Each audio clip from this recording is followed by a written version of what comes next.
Hey, what's going on, everybody? This is Joe Biggs with Bruce Allen, and you're watching Two Bad Dads. Man, this is going to be a brand new show. We're going to do a lot of crazy shit. We're going to tell some funny stories, talk about manly shit. We're going to go over whatever's trending, hot topics, entertainment, news. And Bruce and I, we used to be in the military together, and so this is our first show. And as this show progresses, so shall our newfound friendship that's been lost for, a while. We haven't really talked in, 4 years or so. And then before that, it was a while too, after the Army. So, what's been going on, brother? Nothing much. Just relocated to New Jersey.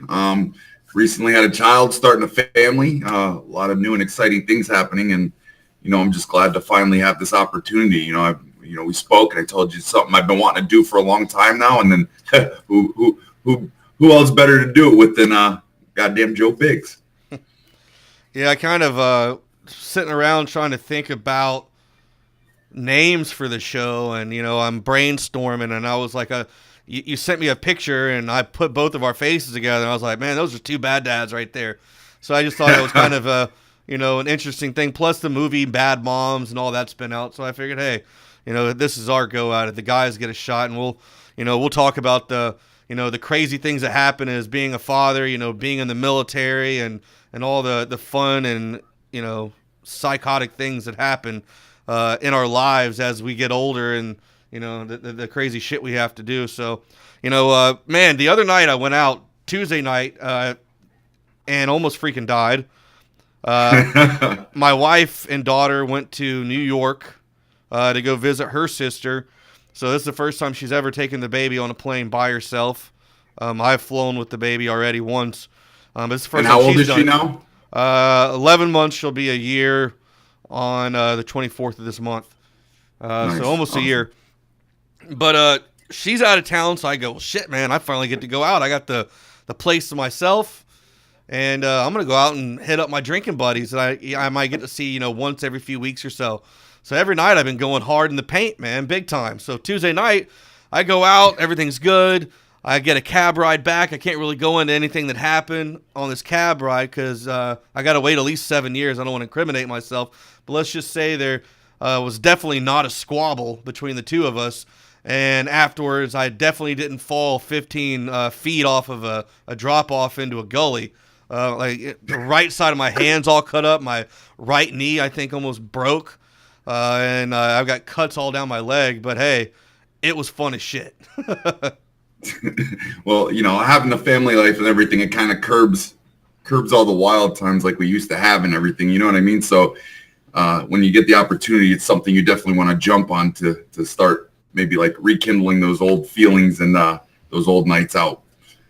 But man, there were some good times in the old days, dude. Patties, we had It's, we had It's is the only place I ever remembered. Well, I don't know if you're familiar with it or not now, but it's closed down. Supposedly it burned down, and it's not reopening. I haven't been back to Fort Bragg since after I ETS out of the Army, February 14, 2013. I moved to Charlotte, North Carolina, because my mom was living close by, and I got an apartment out there. And then I think one weekend I decided to drive up to Bragg, and I went up there for a couple days and hung out with some old buddies. And I definitely went to the Hooters and saw my stickers all over the place still. But I mean, we used to tear that town up, man. And stories, man. I remember when we had God, what was that name? We had this Hispanic staff sergeant who got beat up by a tranny. Remember that?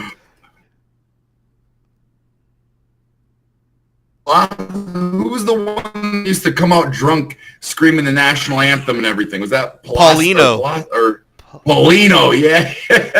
That dude was out of control, coming out drunk as shit, screaming the national anthem with nothing but an American flag on. No, he used to, in the barracks, when I lived in the barracks before I moved off base, he would have his door open, and all he had in his barracks room was an American flag hanging on the wall, and he'd have his beret on, and he'd be there saluting, screaming out, I pledge allegiance to the flag of the United States of America. And he would do that like 3 times a day. Shithoused.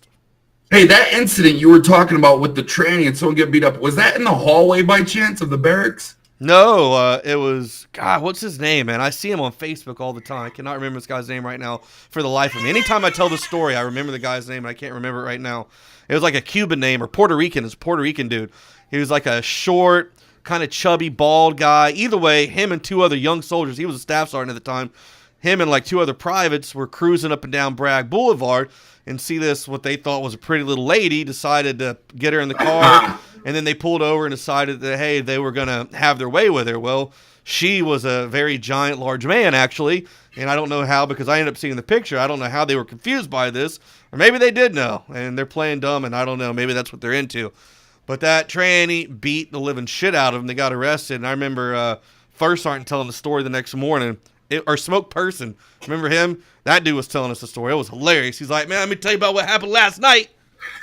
We got 3 retards locked up in jail right now because they decided to pick up a lady guy, a man dude, a tranny, and got their asses beat. Did you ever hear the story?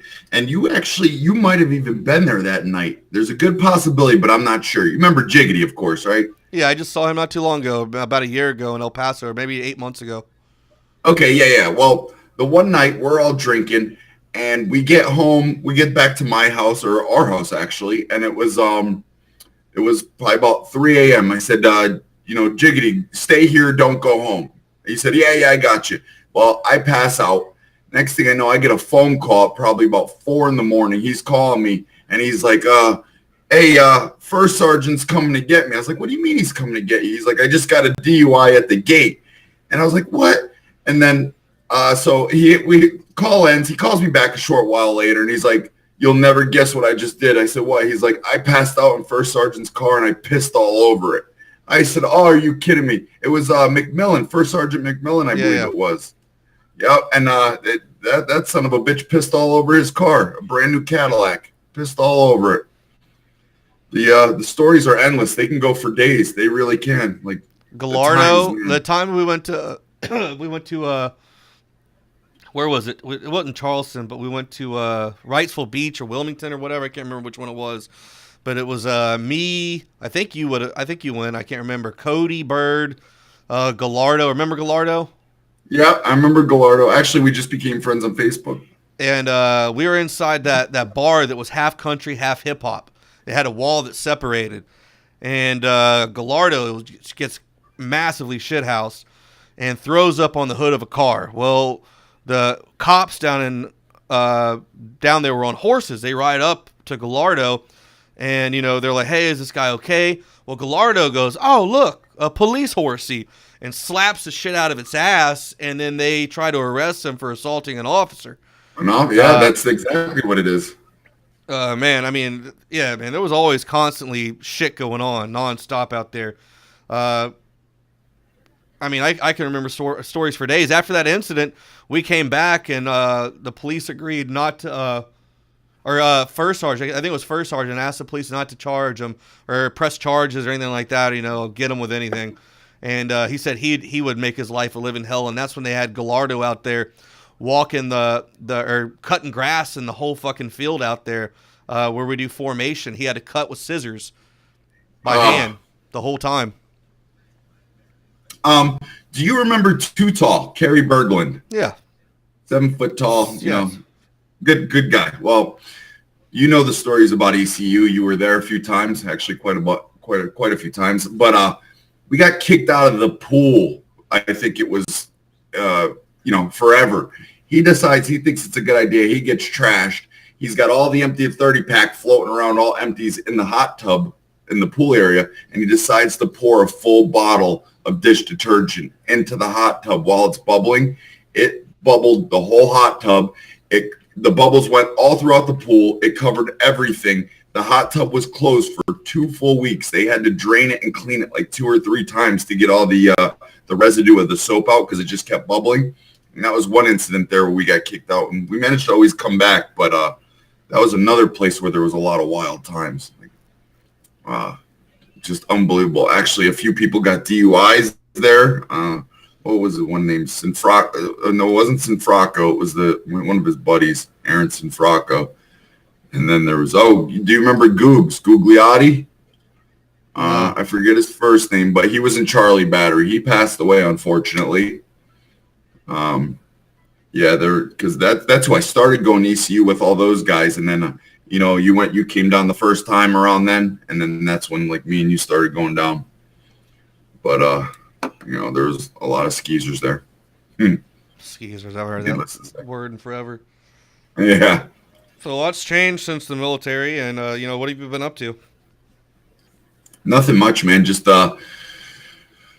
working, and then obviously the YouTube thing. I've taken quite a passion to social media and creating videos, especially like cinematography and things of that nature. I picked up a camera about a year ago, and started trying my hand. I saw tool reviews on YouTube, and I happen to be an auto technician, so I was like, I could do this. And I think maybe I could do it better and put a little like explicitness to it, I guess you would call it, and do something outside the box that not everyone is doing. So I did that, and it actually picked up and gained traction pretty quickly. And then I picked up the camera, and then I started I was like, okay, well, I could do this. Now it's always like the next step. What can I do better than this? And then I got into cinematography, and that's where I really want to take things. You know what I mean? Like I really wanted to do something like this, like we're doing now. But then on the side, I really wanted to get into like producing and stuff like that. We share the same interests, so you know exactly where I'm coming from. Yeah, it's fun. It's fun to get in there and do stuff. But one mistake I see a lot of people make when they get into editing is everyone wants to do everything in slow motion, and they do the shots for too long, or they do too many crazy transition things, like fades, like weird fades, and I just like. But I guess that's if that's your editing style, that's fine. I'm not talking about you in general. I'm just saying when I see a lot of new people getting into video editing, they always do. I guess it's because it's interesting and it looks neat. But like when I watch videos that have good, clean, sharp cuts, those are the ones that kind of keep me focused more. When I see the weird edits, I'm like, I can't do that. So that's the kind of thing that I've learned from when I've been doing this editing, because I started working in TV and radio and film. I've worked on Homeland. I've worked on Banshee, which is a Cinemax show. I've worked on a lot of different stuff, and I've had an opportunity to kind of learn from some cool people. But also with one of my jobs, they were like sink or swim. They said, we'll give you 1 month to learn how to use Premiere and not be someone who looks like they've only known it for a month, but you need to be expedited and you need to learn this like the back of your fucking hand. So I had to sit here day in and day out every day, come home from work, watch videos, watch teachers, teach me online, and look for people on social media that were gurus in that area, and have them help me and stay on the phone with me late nights. I mean, I was putting in 20-hour days for a month straight almost, just learning this these programs on Adobe to be as proficient as I could. And man, I mean, Premiere has a very large learning curve. The first time I opened Premiere, I was switching from like a cookie cutter editing software. It was decent, but it wasn't Windows Movie Maker, but it wasn't Premiere, and it was very self-explanatory. And I was like, I got to start getting into something better. I opened up Premiere, I looked at it, and I instantly X'd out of it. What I had to do to get myself motivated to use it and to go further with what I was doing, I had deleted my other software and got completely rid of it, so I had no choice but to come here. As far as what you were speaking on earlier, absolutely. And I was that guy. There's a time and a place for the slow motion, depending on the style of video you're doing. The last one I did with the baby, that was supposed to be, a touching video, like the whole purpose of that was the slow motion, the color grading with the blues and the dark colors and the stuff like that. But what happens with the transition is you get these new people that come in and have never edited before, and then they put a transition in for their very first time, and they're like, wow, I just did that. You know what I mean? That looks cool. And because they think it looks cool in their head, they do it over and over and over again. And it's just silly. It really is silly. There's certain ways when you do your transitions to do it to where it looks professional. Like rather than your screen flip and flop and do all that craziness, people got to realize subtle fades in and out can do and mean so much more to the viewer. It reminds me of all those old deployment videos. Yep, exactly. It was like I remember back then I thought that was cool as shit, and then now I'm like, God, that's fucking annoying. the things you could do with Premiere and all the Adobes combined, like, you know, when you become a producer and you take it seriously, you can actually incorporate every program Adobe makes into making one video, one cinematic video, or one TV show. You know what I mean? Whether you're doing stills or whatever, you can use Photoshop, and then obviously Premiere. And then when you get in your color grading and your lighting, you can go right into Adobe Lightroom. There's just so many options. And if you can become proficient in all of those, which is my main goal, you can do some serious damage in the world of producing and video editing. It just is a little overwhelming for some. Yeah, I reach, I mean, roughly anywhere from 60 to 100 million people a month with Twitter and all that stuff. And people will send me videos all the time. Hey, man, check this out. What do you think of this video? And it's always, I get the same thing. It's frustrating because I'm like, God, man, it's like, if you know how to edit, man, there really aren't that many people out there that really get it. I mean, it's an art. There's a lot of people out there who think they can edit videos, and they do these videos, they put them out, and you know, God bless their hearts. But I mean, it's just like, if you're gonna put that stuff out there, you need to like be serious about it, and because I constantly get people that will send me stuff, and it'll be just the longest slow motion thing. It'll be like they're shooting guns and there's explosions, and it's just like super corny patriotic. I'm like, come on, man. I was like, you guys are former veterans. You guys are smart. Like, come on. You know that's not a video you would watch. And they put that shit out there, and then they wonder why they don't get any views. And I'm like, you've got to take the time. You've got to get good software. You got to, you know, actually want to give a shit about it. And then don't just edit it and then put it up and then think, well, that's good. No, let someone else look at it first. Yep. Absolutely. That's if you want to take any type of editing seriously, you never just throw something up. In fact, don't just get one person's opinion, get 4 or 5 people's opinions. And the thing is, like you say, with the patriotic shit and the explosions, there's no room for slow motion in that shit. There might be a second here, a second there, but when you have an action-packed video and it's full of slow motion, that takes all the action out of it. There's no action to be had. You know what I mean? Yeah, everyone wants to see the bangs, the booms, the this and that. You know, 1 or 2 seconds here or there of some slow motions of some shells flying, a close-up with like a 50 millimeter lens, so you have the Boku in the background, and you're nice and sharp on the shells as they're slowly coming out. Yeah, that's cool. But then instantly, right back to the you know, pan back out and get the person shooting. You know what I mean? There's a time and a place, and speed ramps are also good. When you speed ramp and mix that with like a 1 or 2 second clip of slow mo, man, I'll tell you what, you can make an action scene so much better. But you got to stay away from it. You know what I mean? Stay away from the stuff that, you know, everyone's doing. It's like whatever becomes a fad, people just slam into their videos, and then it takes away. When you become an editor, like you said, you become an artist.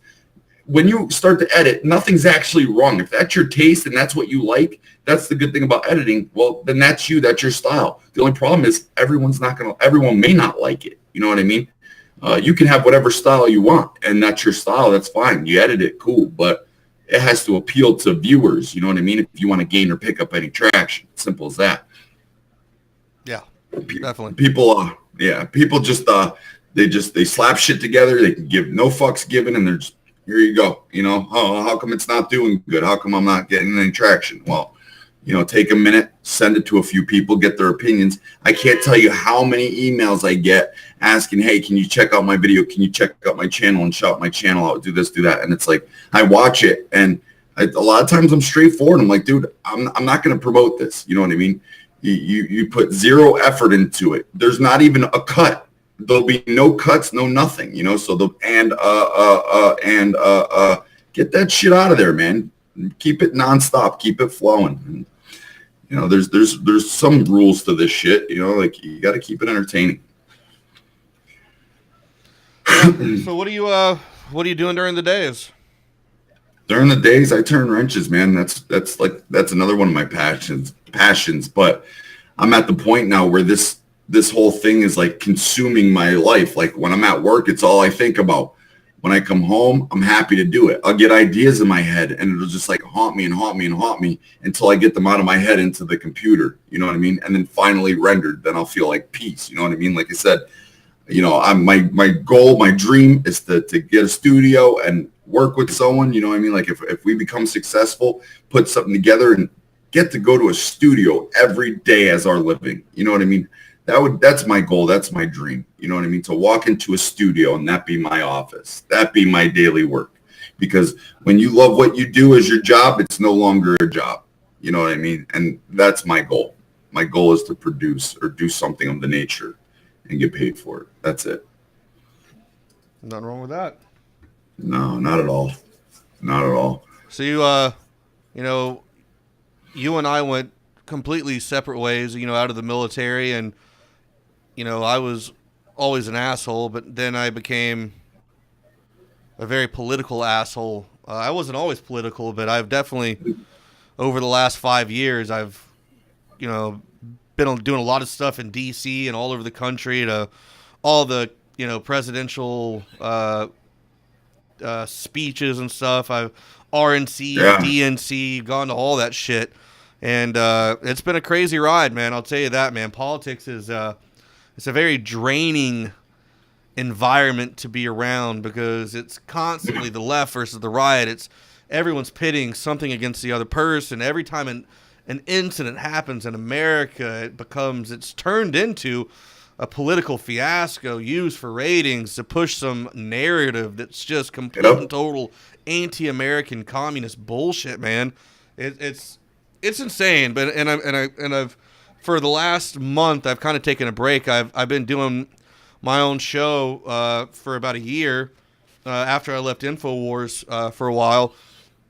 And I had a really good friend, Outlaw Morgan. He does a lot of videos on Facebook, really popular guy on there. And about 6 months ago, he called me up and goes, I don't want to do any more shows. I'm done. I don't care. He's like, Trump won. I'm happy. That's what I wanted. And I think I just want to fish all the time. So now he goes and fishes all the time. And he gets paid by all these different sports companies to, you know, use his fishing gear and wear their shirts on videos and shit. So now he's doing something that he likes. And I got to a point finally about a month ago. I just got sick and tired of having to wake up every single day and look at the news and read about politics.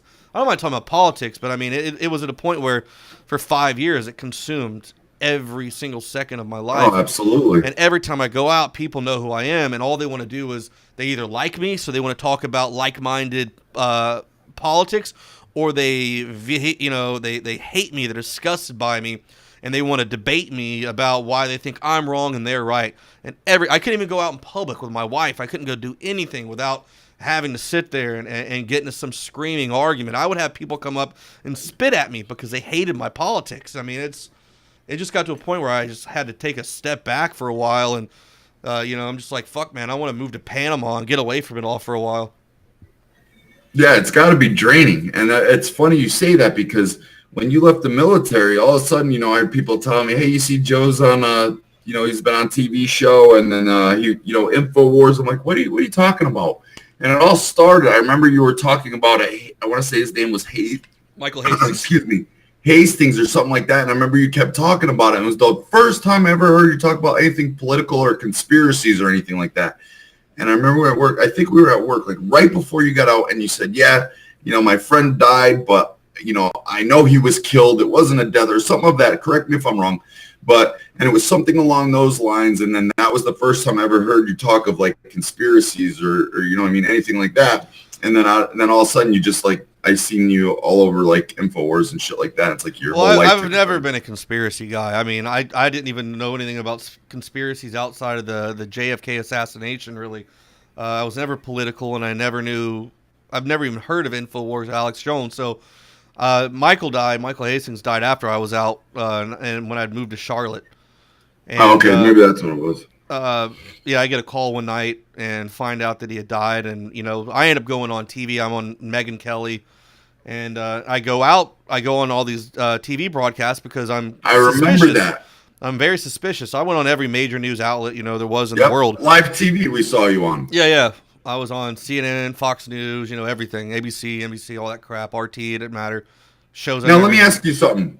Why you? Why did they pick you? I mean, this was just a friend of yours? How did you, out of all people, end up on the news? Oh, because Michael was a friend of mine, and before Michael died that day, a day before, he sent me a very weird email.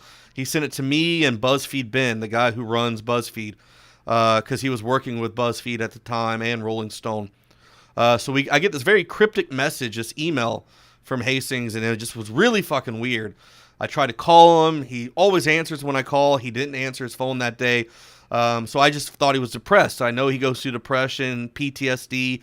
He lost his wife, his love in Baghdad, and he wrote a book called I Lost My Love in Baghdad. Him and her were reporters, and they got split up on 2 convoys. Her convoy got hit with an IED, and the vehicle she was in was the one that was hit, and she died. So he's been going through a lot of stuff. And then at this time, he's remarried, but he's still going through because he was a war journalist. That's where I first originally met him, was in Afghanistan in the summer of 2008. He was out there with me at Terra's IEDC on the Pakistan border in the Coast Province. And that's when I was in... you're in Garbuz or something, right? Or Ghazni, yeah. And him and I became like really good friends and connected, and like it's weird to say, but like a soul level. Like him and I were like very much alike. So immediately we connected in like he was a brother. So I kept up with him, throughout most of my military career until it ended. Even when I PCSed to El Paso to 1st Armored Division, and when I got out, we talked all the time. He wrote books. He put me in his books. He wrote about me in articles all the time.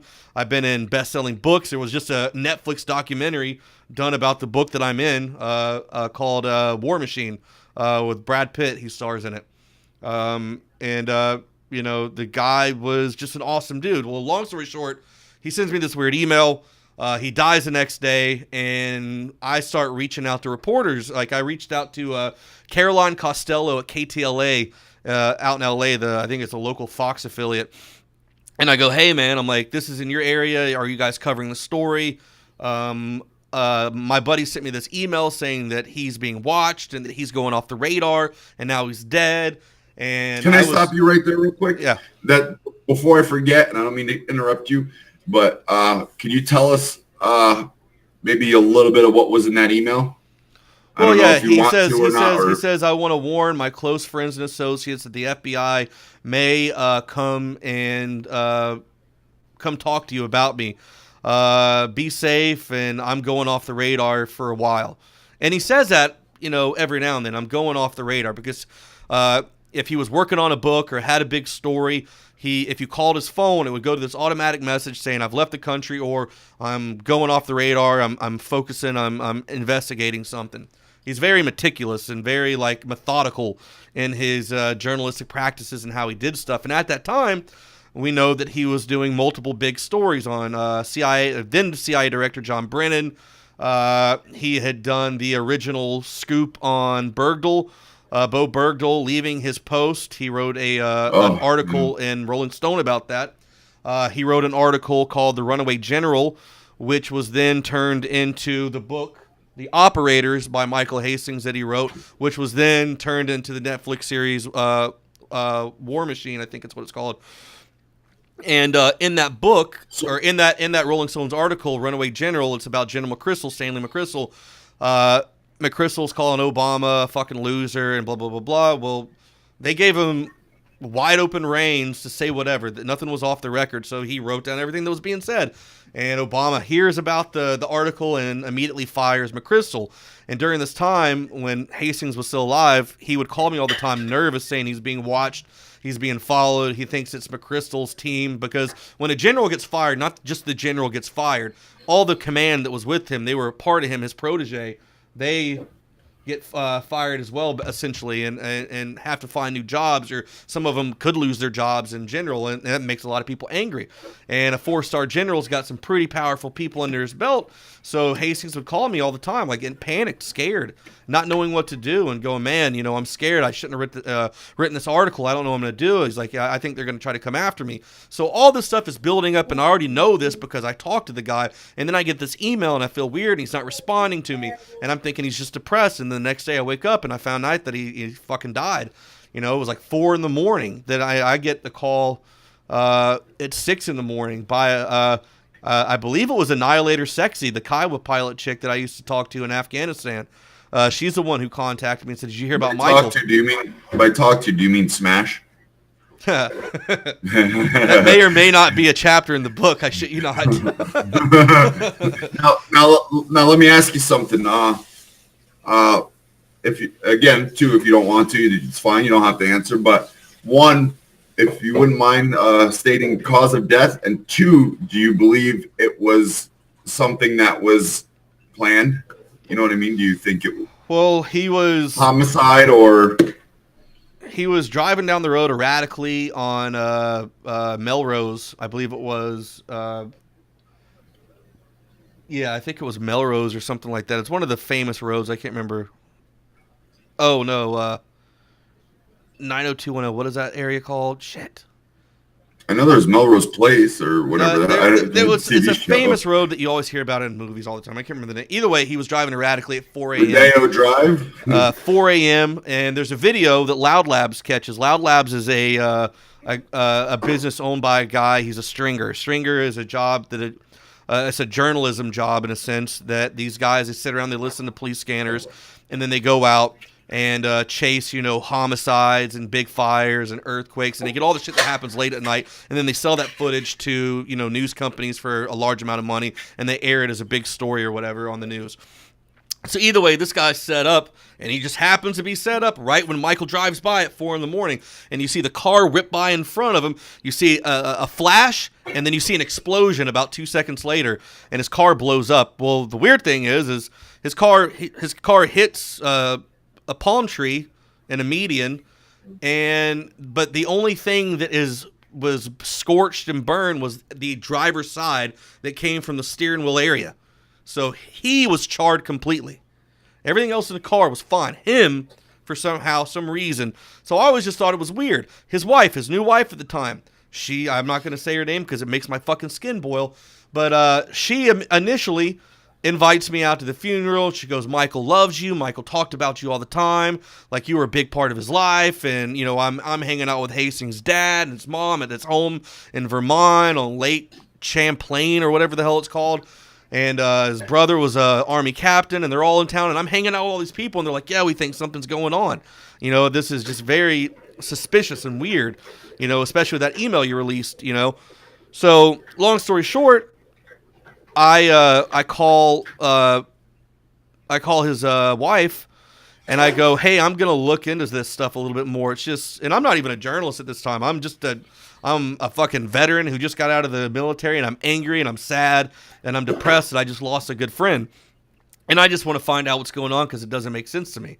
Like I said, at no point in time have I ever been familiar with fucking conspiracies. I've never talked about them. I think I've talked about like 9/11 truth shit before when I was deployed a few times because someone showed me a documentary called Loose Change, but that was about it, And I was just a concerned friend who lost a fucking brother.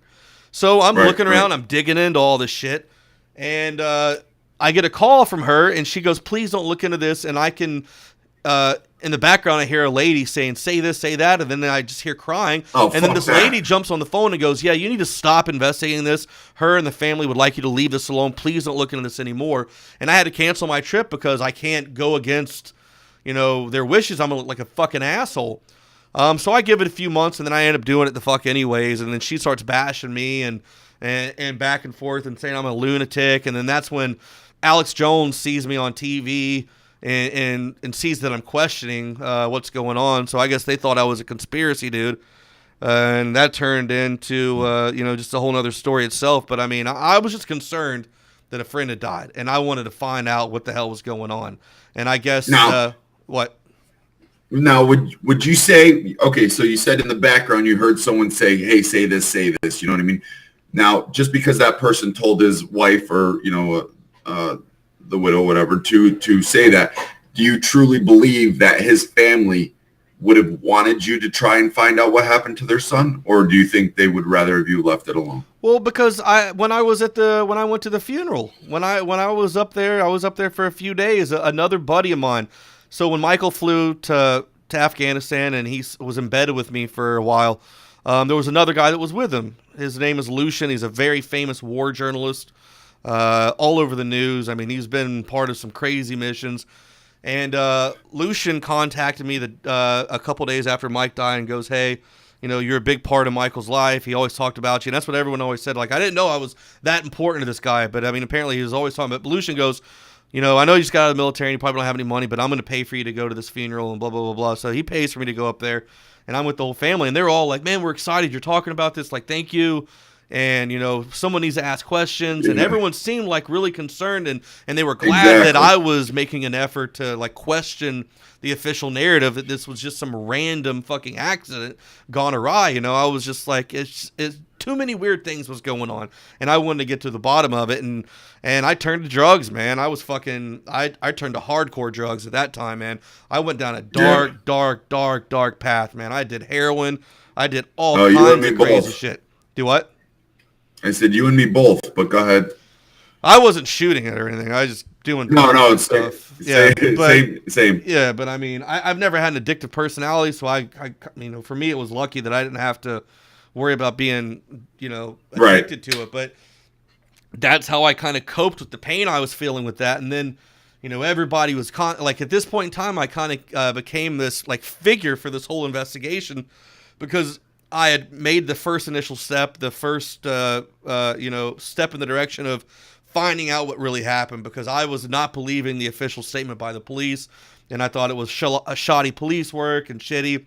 So then everybody on the internet's like constantly hitting me up, and then I just felt like the entire weight of this investigation fell onto me, and I fucking lost it, man. I got just crazy. I went out of control. I was, you know, at a point where I just didn't want to be there anymore. And, you know, I got lucky and ended up getting a job that took my mind off stuff, and it helped out a lot. But it's definitely been an interesting experience. Would you say Alex Jones saved your life? I don't know if I want to give him that much credit, but yeah, the opportunity. Well, I mean, no, not now. I'm not saying now. I'm saying back then when you were in the state of mind you were in. Oh, definitely. I mean, it pulled me. It pulled me out of a place that I was going 100 miles an hour down a deep dark hole of fucking rage, hate, anger, and drugs, and I mean, it wasn't going to end up good for me. And I saw an opportunity to just I moved to Austin, Texas, like at the drop of a hat. And he's like, move down here. I want you here as a field reporter. And I got down here and I fell in love with it, and I found a passion for something I didn't know that I had a passion for, because I've always been an adrenaline junkie. I'm always, if I'm going to drink, I fucking drink. If I'm going to go do something, I'm going to fucking do it. If I'm going to go to combat, I'm going to go to combat. You know, so I've always been someone that wants a challenge and wants some excitement. And, you know, I start working there, and it turns into, you know, fucking just adrenaline junkie, you know, missions. I'm going to, you know, riots all the time, and it was just like, it saved my life. It was nuts. Good. I understand. We'll get into that in another episode, that whole ordeal, if that's something you even want to discuss. But, you know, I was just meaning at that in particular time, from the state of mind in which you were in to being pulled out of it, because like you said, you know what I mean? If you hadn't found that outlet for you to vent and get the shit off your chest, then you might not have kept going. Everyone, you know, a lot of people, that's one thing I'm really going to love about doing this here, is because, like we say, raw, unedited, you know what I mean? Like, I'm not going to say unedited, but, you know, no filters, no nothing. You don't find too many people that will say, hey, you know, I was doing heroin, I was doing this, you know what I mean? Like, that's the whole purpose of it, man. It's reality. It's in your face, you know what I mean? Shit happens. Life happens. Different people go down different paths, and you need to like embrace that rather than, you know, put a stigma on it. You know what I mean? Like, everybody has different paths and everybody does different things. It's not where you're at, like they say, it's where you're going. You know what I mean? So, you know, kind of a little off topic, but that's exactly where I wanted to go with this whole thing. You know what I mean? Just all out, balls to the wall, everything on the table. You know what I mean? You did a bump of fucking dope. You did a bump of dope. You fucking banged a couple prostitutes, banged a couple prostitutes. You know what I mean? 2 bad dads. Well, I think that's a good spot to leave it off at for the first video then. Yeah, absolutely. I'm with you. Well, all right, guys. Well, this is the first video. 2 bad dads. Myself, Bruce, and myself, Joe, and Bruce. We're going to be doing this on a regular basis, and like I said, talking about all kinds of stuff. Like I said, we were both in the military together, and then we both went different ways, so I'm sure we got a bunch of things to talk about. And and as news happens and entertainment and things like that, we're always going to talk about topics. And as we go, we're going to get more comfortable, and there's going to be more of a flow and a mesh that begins to happen, and you'll see the connection between us grow and get better. But it is what it is, man. Hit the like button, share the video, tell your friends and family about it. Sign up at our channel, and make sure you're sharing the videos on Facebook, not Instagram, but you can technically download the video and make a little snippet and put a link to our profile. That'd be great. You could do that, and you can get on Facebook and share it on Twitter and Periscope and all that crap. So we appreciate you guys watching. Yeah, one more thing. We're just starting off, so we can't do any of this without you guys. None of this is possible without you guys. So if you guys could please take the minute, hit the subscribe button, turn your notifications on, click that little bell. And, every little bit of support helps. Like you said, we're reunited again, and we talked about this. It's something we both want to do, and we both want to succeed at it. We want to do something big. And again, we cannot do it without you guys. I cannot stress that enough. You guys are the most important piece to this project. So thank you all very much for watching, and we will see you in the next video.